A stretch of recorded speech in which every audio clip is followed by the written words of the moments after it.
Ready, energy, উত্তেজনা, action. Bangladesh কি মনে করছে আমাদের ইলিশ দেবে না?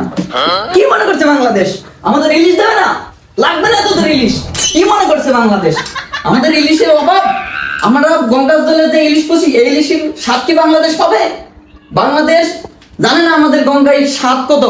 আমরা প্রতিদিন হাগুমতো করে ওই গঙ্গায় যে ইলিশের খাবার দিয়ে আসি, এই স্বাদ কি বাংলাদেশ পাবে? কি মনে করছিস তোরা পদ্মার ইলিশ না খেলে আমরা বাঁচবো না? বস বস বস, উত্তেজনা উত্তেজনা।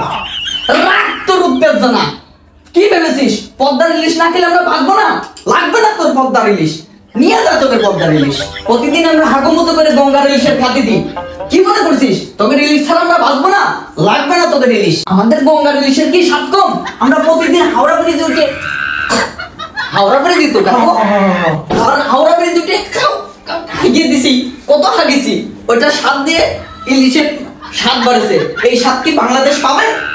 পাবে না, কখনোই পাবে না। উস্তাদ উস্তাদ, এটা বাদ দেন, এটা বাদ দেন। এখন যে বাংলাদেশে ডক্টর ইউনূস আর সুদকররা মিলে বাংলাদেশ নষ্ট করে যাচ্ছে। বিরাট উত্তেজনা, বিরাট উত্তেজনা, এটা বল।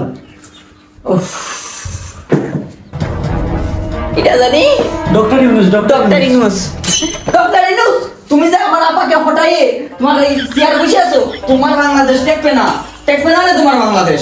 তোদের ভবিষ্যৎ অন্ধকার, তোরা ভবিষ্যতে আর কিছু করতে পারবি না। ভাই আমি আর পারছি না ভাই, আমার হাগু চাপছে ভাই, নে ভাই।